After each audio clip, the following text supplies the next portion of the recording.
감사합니다. 종료주일을 맞아 평화의 왕으로 예루살렘을 입성하셨던 예수님을 우리 모두가 마음 가운데 모시는 그런 은혜가 있기를 간절히 바랍니다. 예루살렘이라고 하는 도시는 높은 산 위에 세워져 있습니다. 육중한 화감한 벽돌인데 돌로 쌓은 벽에 둘러 있어서 천혜의 요새와 같습니다. 이 도시에 들어가려면 가파른 경사길을 걸어 올라가서 성벽에 만들어진 문을 통과해야만 들어갈 수 있습니다. 예루살렘이라고 하는 도시 동편에는 우리 성경에는 감람산이라고 번역이 되어 있는데요, 올리브산이 있습니다. 그리고 이 감람산과 예루살렘 사이에는 기드론 골짜기가 있습니다. 그래서 올리브산에서 바라보면 예루살렘 시가 한눈에 들어옵니다. 가장 먼저 눈에 들어오는 것이 바로 예루살렘 성전인데요, 이미지를 보시면 지금은 모슬렘 사원으로 사용되고 있는데 그 돔을 금장으로 장식을 해놨기 때문에 건너편에서 보면 그 위용이 대단해 보입니다. 또 하나 보는 사람들의 눈길을 사로잡은 것이 있는데 그것은 바로 황금문이라고 불리우는 문입니다.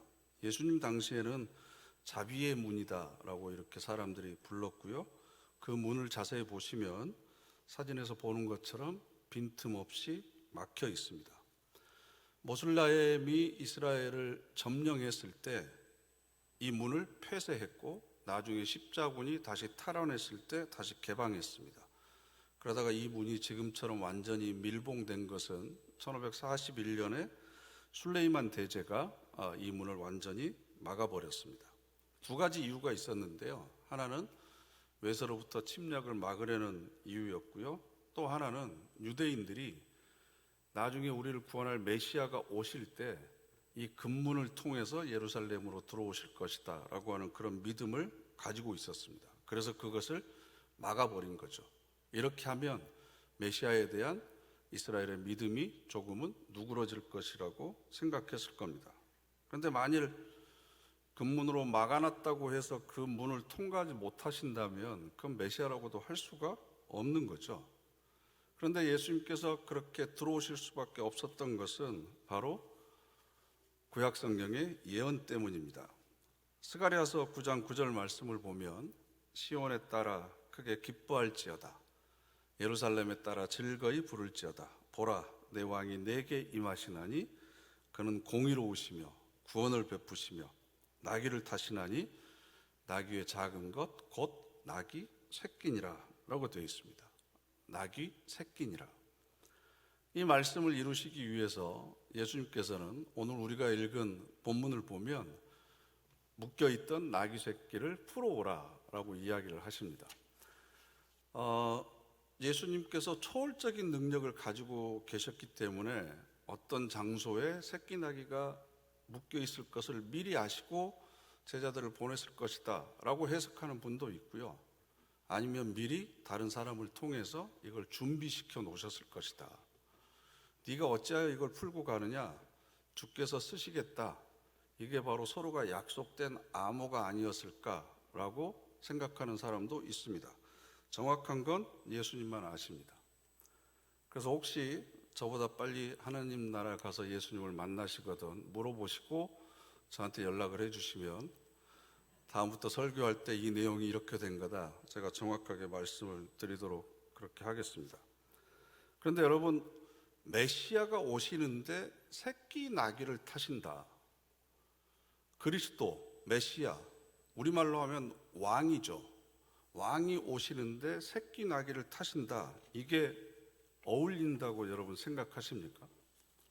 제가 수년 전에 영국의 버킹엄 궁전을 간 적이 있는데 거기는 열병식이 또 하나의 굉장한 관광거리잖아요. 정복을 하고 말을 타고 지나가는 병사들을 보면 위압감이 느껴집니다. 트럭이 옆에서 지나갈 때는 위협을 느끼지만 위압감은 느끼지 못하거든요. 그러니까 살아있는 것과 살아있지 않는 것의 차이가 이렇게 다릅니다.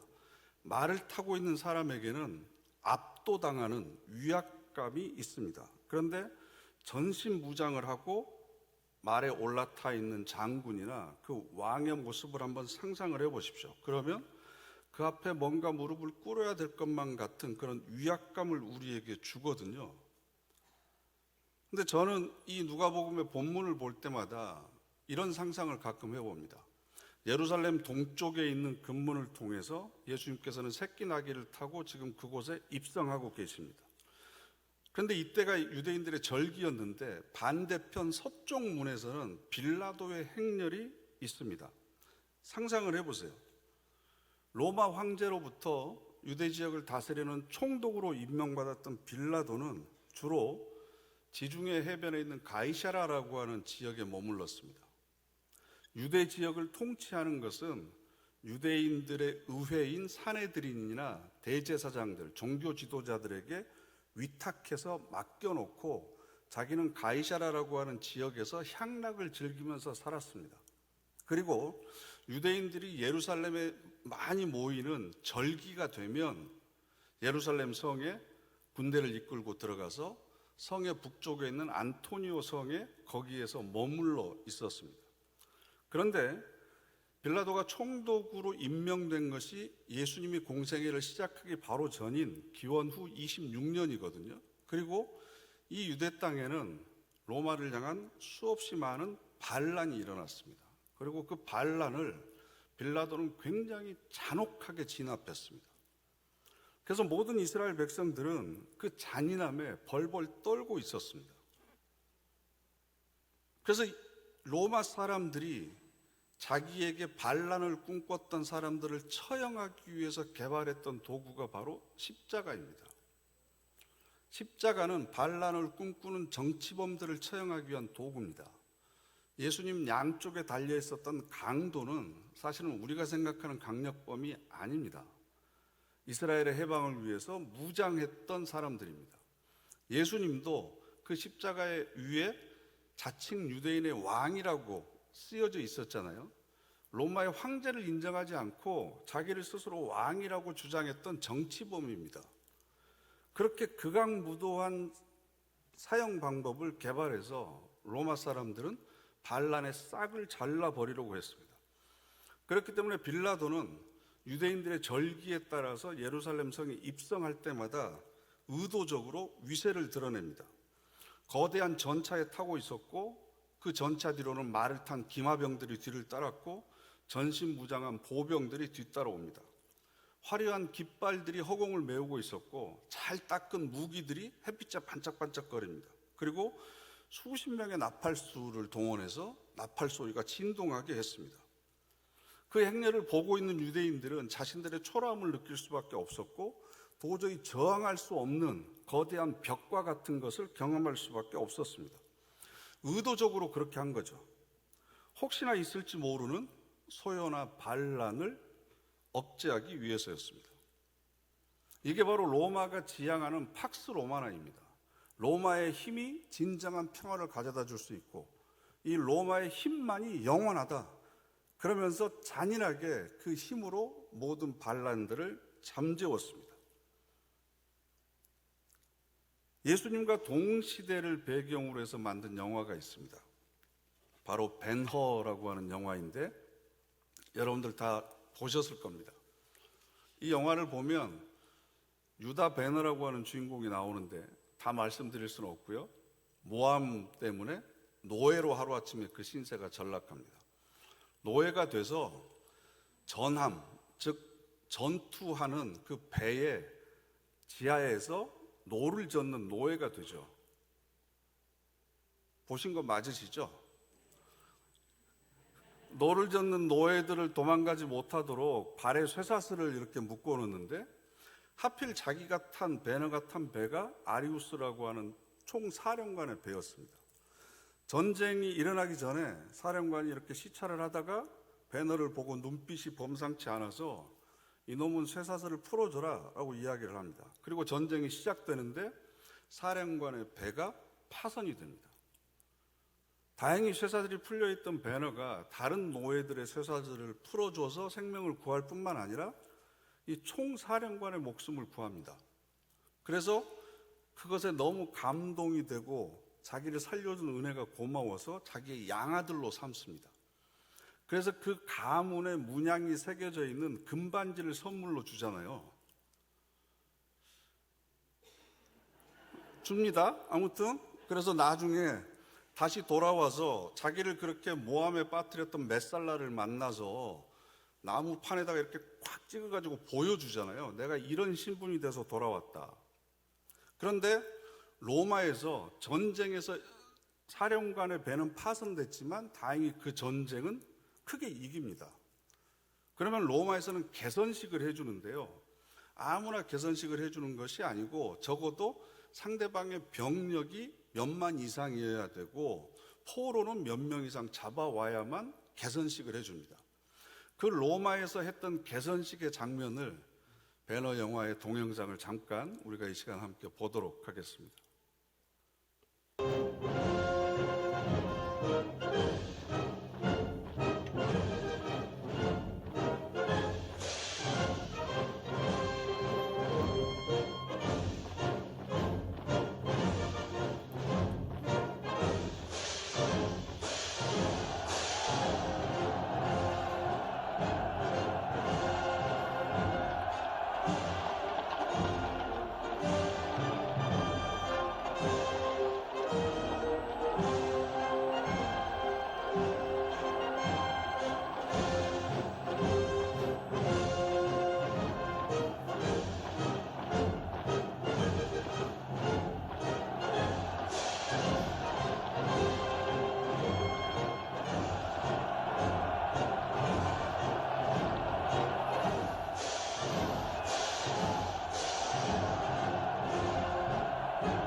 네, 여기까지만 보겠습니다.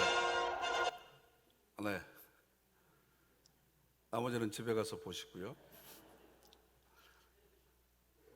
수십 명의 나팔수들이 앞장서고요. 꽃가루를 뿌리는 수십 명의 무리들이 뒤따라갑니다. 그리고 백마 4마리가 이끄는 그 마차, 황금색 마차에 황금색 갑옷을 입고 타 있는 장군의 모습을 한번 여러분 보셨죠? 왕이 행렬을 할 때는요, 양탄자를 깔아줍니다. 붉은색으로. 개선식을 그렇게 하는 겁니다. 수십 명의 사람들이 모여서 로마 황제 만세, 아리우스 장군 만세를 외치면서 연호하고 이렇게 개선식을 하는 걸 유대인들뿐만 아니라 헬라 문화권에 살고 있었던 모든 사람들은 다 알고 있습니다. 그런데 예수님께서는 어떻게 행차하셨는지 그림 하나를 보실까요? 로마의 개선식에 비하면 너무나 형편없고 초라합니다. 꽃가루를 살 돈이 없으니까 이파리가 많은 종려나무가지를 흔듭니다. 붉은 양탄자를 깔아줘야 되는데 깔 수가 없으니까 옷을 벗어서 당나귀 밑에다가 깝니다. 나팔수들과 무희들이 없으니까 자기들이 호산나 호산나 찬양을 하면서 환영을 합니다. 예수님께서 금문을 향해서 예루살렘 성에 나귀를 타고 입성을 하셨을 때 그때 그 장면을 지켜보던 유대인들은 무슨 상상을 했겠습니까? 빌라도 총독이 예루살렘 성에 입성했을 때의 모습을 자연스럽게 떠올리면서 비교할 수밖에 없겠죠. 이 내용이 헬라어로 쓰여져서 성경이 보급되었을 때, 입에서 입으로 전해 들었을 때 로마 장군의 개선식을 한 번이라도 봤던 사람은 그때의 장면과 예수님의 예루살렘 입성의 장면을 자연스럽게 비교하면서 생각할 수밖에 없었을 겁니다. 그러면서 마음속에 떠오르는 질문이 있죠. 누가 과연 진짜 권력인가? 어떤 힘이 세상을 구원할 힘인가? 나는 어떤 힘을 추구하면서 살아갈 것인가? 대부분의 사람들이 로마의 권력을 진짜 권력이라고 생각합니다. 그래서 그 뒤에 줄을 섭니다. 금빛 찬란한 전차에 위에 올라가지고 수많은 병사들을 거느리고 저벅저벅 이렇게 들어오는 그 승전한 장군의 모습을 마음속에 떠올리면서 나도 언젠가는 저렇게 될 수 있겠지라는 꿈을 꿉니다.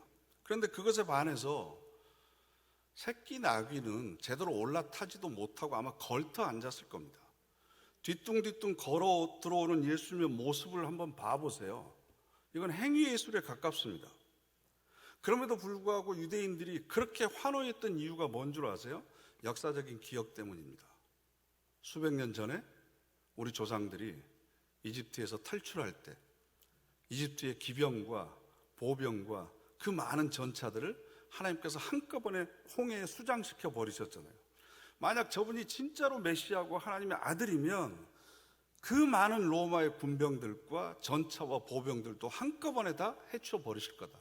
그래서 그 위대한 다윗과 솔로몬 왕국의 영광을 다시 우리에게 재현해 주실 것이다 라고 하는 그런 역사적인 기억이 있었기 때문에 행색은 비록 초라했지만 종려나무 가지를 흔들면서 환호했던 겁니다.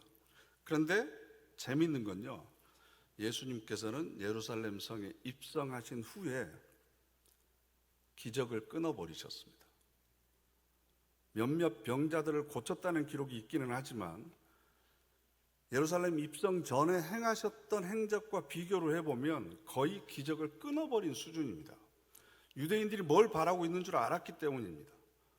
오직 하나님 나라의 진리가 무엇인지에 관한 논쟁만 하셨지 기적을 베풀질 않았습니다. 그리고 대제사장들과 서기관들과 바리새인들에게 잡혀서 총독에게 신문받고 십자가에서 허무하게 죽어버렸습니다.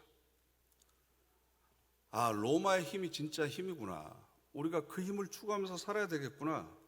그런데 사흘 만에 예수님께서 부활하셨습니다. 당신의 뜻에 죽기까지 순종한 아들을 아버지께서는 살려내셨습니다. 그분의 힘은 죽기까지 말씀에 순종하는 겁니다. 자기를 낮추는 겁니다. 자기를 희생하고 섬기는 겁니다. 그 죽기까지 순종하셨던 그분의 삶이 죽음과 사망의 권세까지도 이겨낼 수 있는 진정한 힘이었다는 것을 사람들은 그때 가서야 깨달았습니다. 빌라도의 힘은 세상을 구원하는 힘이 아니라 세상을 억압하는 힘이고, 로마가 제국이 가지고 있었던 힘은 생명을 살리는 힘이 아니라 생명을 죽이는 힘이라고 하는 것을 그때 가서야 깨달았습니다. 그리고 실제로 빌라도는 기원 후 36년에 사마리아에서 일어난 그 반란을 제대로 진압하지 못해서 황제에게 소환당해가지고 해임당합니다. 그대로 어떻게 살다가 죽었는지 전혀 기록이 없습니다. 그리고 빌라도가 그렇게 되기를 희망했던 로마의 황제들도 몇 년 동안은 호의호식하면서 부귀영화를 누렸을지 모르겠지만 모두가 다 비참한 최후를 맞이하면서 그 인생의 막을 내렸습니다. 그래서 오늘을 우리가 종료주일이라고 이야기를 하는데, 그 의미대로 한다면 저는 나귀주일이라고 하는 것이 훨씬 더 맞지 않을까라고 생각합니다. 진정한 힘이 어디 있는 건가? 그것을 우리들에게 가르쳐 주고 있는 거죠. 나귀를 탄 예수님처럼 스스로 낮아지고 스스로를 비우고 내가 먼저 섬기고 내가 먼저 양보하고 사랑하고 용서하고 나를 비워내는 것, 이게 바로 세상을 구원하는 힘이다. 이게 바로 예수님이 행위로 보여주신 교훈입니다. 그렇다면 우리가 질문해 봐야 되죠. 나는 어떤 힘을 얻기 위해서 살아가고 있는가? 인간을 인간답게 하는 진정한 힘은 무엇인가? 내가 신앙을 통해서 추구하고자 하는 그 길은 예수님이 걸어가신 길인가? 아니면 빌라도 총독이 걸어갔던 길인가? 나는 어느 줄에 서 있는가? 라는 질문입니다.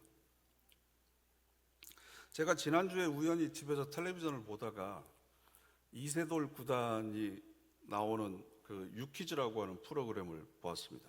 여러분 이세돌 구단 아시죠? 2016년에 구글의 자회사인 딥마인드에서 인공지능인 알파고를 개발을 해가지고 세계 체스 챔피언도 다 이겨버리고, 그 다음에 바둑에 제일 잘 둔다는 이세돌 구단하고 이렇게 붙었잖아요.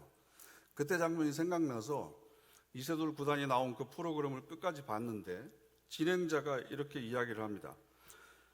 당신은 알파고와 바둑을 두어서 이긴 최초의 사람입니다. 그러면서 이렇게 축켜 세우니까 이분이 뭐라고 그러냐 그러면, 그 말도 맞지만 알파고하고 바둑으로 처음 진 사람도 접니다 라는 얘기를 하는 거예요. 왜냐하면 3연패 뒤에 1승을 했거든요. 근데 저 이야기를 듣고 저는 굉장히 충격받았습니다. 우리는 보통 승리만 기억하잖아요. 아, 자신의 패배를 기억하고 있구나.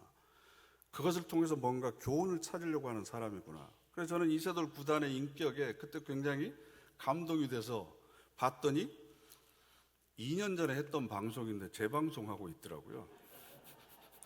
그래서 약간 제가 좀 허탈하기는 했습니다. 그래서 그때 기억을 떠올리기 위해서 인터넷을 검색해 봤더니 이 세기적인 사건에 대한 여러 가지 논평이 있는데 그중에 제 눈에 띄는 논평이 있었습니다. 박재동 화백이라고 여러분 혹시 아실지 모르겠지만 그분이 처음에는 이세돌을 그렇게 응원하다가 나중에는 알파고를 응원했답니다. 그것도 간절하게. 그 이유에 대해서 이렇게 써놨습니다. 장차 알파고가 발전되면 지금 같은 국영수의 시대가 끝날 것이기 때문이다. 머리 좋고 똑똑한 사람이 지배하는 시대가 끝날 것이다. 옛날에는 힘이 좋은 자가 무리를 지배하던 시대가 있었는데 그 시대가 활 쏘는 자에게 넘어갔고 그 다음에는 무사의 시대로 넘어갔고 이제는 시험을 통과한 관료의 시대로 넘어갔는데 이제는 똑똑하고 머리 좋은 사람의 시대가 지나가고 있다. 세계의 대세가 강하고 힘있고 똑똑한 지배자에게 벗어나서 이제는 사람의 의미, 사람의 기쁨, 진정한 즐거움, 그것들이 화두가 되는 시대가 오기를 바란다. 그러려면 누가 이겨야 돼요? 알파고가 이겨야 된다는 거죠. 왜냐하면 인공지능이 발달하면 머리 좋은 사람들, 계산 잘하는 사람들, 눈치 빠른 사람들, 약삭 빠른 사람들, 잔머리 굴리는 사람들, 이속 빠른 사람들, 그 사람들이 잘 살 수 없게 될 거다. 왜냐하면 알파고 같은 기계들이 더 빠르게, 더 정확하게 앞날을 예측하고 계산할 것이기 때문이다. 그래서 그때가 되면 힘이 좋은 사람도, 왜냐하면 로봇이 나오니까 암기력이 좋은 것도 지식이 많은 것도 아무런 힘을 쓸 수 없는 시대가 될 것이다. 기계가 못하는 것, 그게 바로 인간을 인간답게 만드는 가장 위대한 힘이다 라는 겁니다. 그런데 또 재미있는 글은요, 서울대 재학생이 이런 글을 썼어요. 인간의 위대함은 끝났다. 왜냐하면 알파고한테 우리가 졌으니까. 그런데 이렇게 얘기합니다. 어떤 상대방이든지 이기는 것이 인간의 위대함이라고 저는 애초에 생각하지 않습니다. 진정한 위대함이 그것에 있다면 인간이 꽃피운 화려한 문명은 진작 몰락했을 것입니다. 인간이 진짜 위대한 이유는 어떤 조건에서도 상대방을 분석하고 해부해서 비참하게 이길 수 있기 때문이 아닙니다. 친구가 흘리는 눈물을 보고 마음을 바꿔서 슬쩍 져줄 수 있는 존재이기 때문입니다. 인공지능 로봇이 우사인 볼트보다 100m를 더 빨리 뛸 수는 있겠지만 옆 레인에 넘어진 친구를 일으켜주기 위해서 입력된 값을 포기하고 달리기를 멈추는 일은 없을 것입니다. 인류가 인공지능에 패배했지만 인류는 여전히 위대합니다. 비록 나를 포함한 아주 많은 사람이 잊은 채 살아가는 위대함이지만 말입니다. 치열한 경쟁을 뚫고 승자가 돼서 서울대 입학한 학생이 이런 글을 썼다는 것에 대해서 저는 굉장히 감격했습니다. 경쟁에서 가끔 져줄 수 있는 마음을 갖는다는 것. 홀로 앞장서 가기보다는 조금 늦더라도 같이 가려고 하는, 한 사람이 10걸음 가는 것보다도 10사람이 한 걸음 가기 위해서 기다려주는 마음. 혼자 누리면서 살기보다는 이웃을 돌아보면서 자신을 나눌 줄 아는 마음. 잘난 사람들 뒤에 줄 서가지고 어떻게 해서든지 신분 상승해 보려고 하기보다는 어려운 사람들을 먼저 찾아가려고 하는 마음. 누구나 당연히 가지고 있는 권리를 내세우고 주장하기보다는 다른 사람을 위해서 권리를 포기하고 내려놓을 줄 아는 마음. 내가 높아지려기보다는 상대방을 더 높이고 내가 먼저 양보하고 이해하고 배려하고 용서하고 사랑할 수 있는 마음. 이건 아무리 인공지능이 발달한다고 하더라도 따라올 수 없는 거다. 그런데 너무나 많은 사람이 인간을 인간답게 만드는 이 위대한 힘에 대해서는 전혀 생각하지 않고 살아가고 있습니다. 우리 신앙인마저도 어떻게 하면 기도를 통해서 더 강해질 수 있을까? 하나님의 능력을 통해서 더 많이 가질 수 있을까? 더 많이 소유하고 더 많이 누릴 수 있을까? 더 높은 곳에 올라갈 수 있을까를 꿈꾸지. 그래서 세상이 이렇게 된 것에 대해서는 아무런 책임의식을 못 느끼고 있지, 예수님께서 보여주신 그 길에 관해서는 전혀 관심을 갖고 있지 않습니다.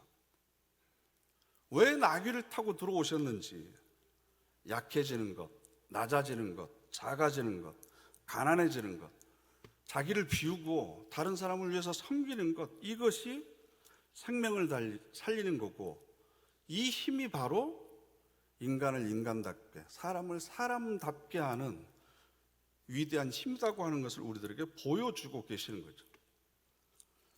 오늘 우리가 읽은 본문 바로 뒤에 41절을 보시면 이런 말씀이 있습니다. 가까이 오사 성을 보고 우시고 너도 오늘 평화에 관한 일을 알았더라면 좋을 뻔하였거니와 지금 내 눈에 숨겨졌도다. 예루살렘 성을 향해서 울고 계십니다. 만일 예수님께서 지금도 이 땅을 보고 계신다면 어떤 표정으로 우리를 바라보고 계실지, 아마 울고 계시지 않을까요? 어쩌면 통곡하고 계실지도 모릅니다. 하나님을 아버지로, 예수를 그리스도로 고백하는 우리마저도 여전히 로마의 힘을 갖고자 노력하고 있습니다. 인간의 위대함이 어디 있는지 모릅니다. 유대인들은 진정한 평화의 길이 어디 있는지 모르기 때문에 결국 망하고 말았습니다. 하나님의 자녀라고 자처하는 우리마저도 조금이라도 더 교회 안에서도 더 높아지려고 그러고, 내가 더 인정받으려고 그러고, 내가 더 칭찬받으려고 그러고, 내가 더 많은 영향력을 끼치려고 합니다. 더 낮아지고 더 섬기고 더 감추는 건 연습을 하려고 하지 않습니다. 우리가 신앙생활하면서 자칭 시험 걸렸다고 하는, 시험 들었다라고 얘기하는 것들의 내용들을 전부 한번 봐보세요. 더 낮아지지 못해서 시험 드신 분 보셨습니까? 남들이 나를 알아줘서 시험 드신 분 보셨어요? 목사님이 나를 인정해주고 칭찬해 주셔서 너무 이건 이 교회는 아닌 것 같아, 이런 분 보셨어요? 오히려 정반대의 현상만 있지 않습니까? 나는 과연 어떤 신앙의 길을 걸어가고 있는가? 빌라도의 길을 걸어가고 있는가? 아니면 새끼나귀 타고 이 땅에 오신 예수 그리스도의 뒤를 걸어가고 있는가? 길이요 진리요 생명이시라고 그러셨는데, 나는 이 신앙의 길을 통해서 어디에 도달하기를 원하고 있는가? 여러분, 사랑을 외치는 사람은 많습니다. 용서를 외치는 사람도 많고요, 평화를 외치는 사람도 많습니다. 그런데 그것을 살아내는 사람이 없습니다. 나부터 시작해야 됩니다. 나부터 새끼나귀 타고 오신 예수 그리스도의 뒤를 걸어가려는 결단이 있어야 됩니다. 그래야만 이 종료주일, 나귀주일은 해년마다 다가오는 절기가 아니라 내 삶을 새롭게 하는 절기가 될 겁니다. 그래서 이 고난주간 한 주간 동안 내가 추구하는 인간의 위대함, 나를 나답게 만들고 나를 하나님의 자녀답게 만들고, 그래서 정말 사람의 향기가 나는 사람으로 살아가는 삶이 무엇인지 스스로 성찰해 보시고 그 길을 걸어가는 저와 여러분 되시기를 축복합니다. 기도하겠습니다. 이 시간 우리 다 같이 함께 결단하며 합심해서 기도하겠습니다. 말씀이 주시는 감동과 부담을 성령의 감동으로 받아들이시고 결단하시기를 바랍니다. 하나님, 지금까지 걸어오며 추구했던 길을 다시 한번 돌아봅니다. 고난과 골고다의 언덕을 생각하지 않고 부활의 영광만을 생각하며 이 길을 걸어가고 있습니다. 하나님, 진정 인간다움의 위대함은 어디 있는지 주께서 걸어가신 그 길을 걸어가는 저희들 되게 하옵소서. 우리 다 같이 결단의 기도 함께 드리겠습니다.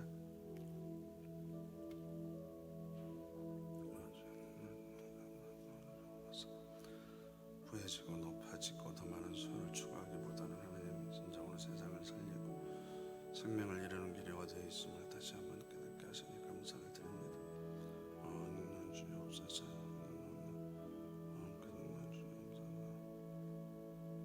능력 주옵소서.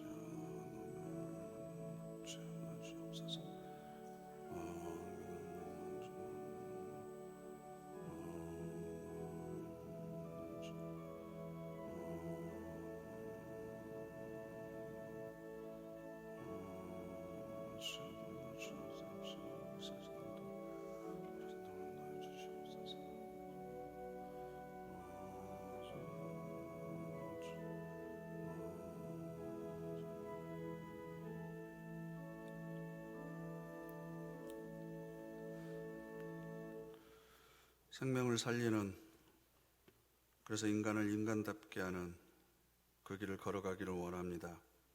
새끼나기 타고 우리에게 찾아오시는 예수님을 온몸으로 맞이하는 귀한 시간 되게 하옵소서. 예수님의 이름으로 기도드립니다.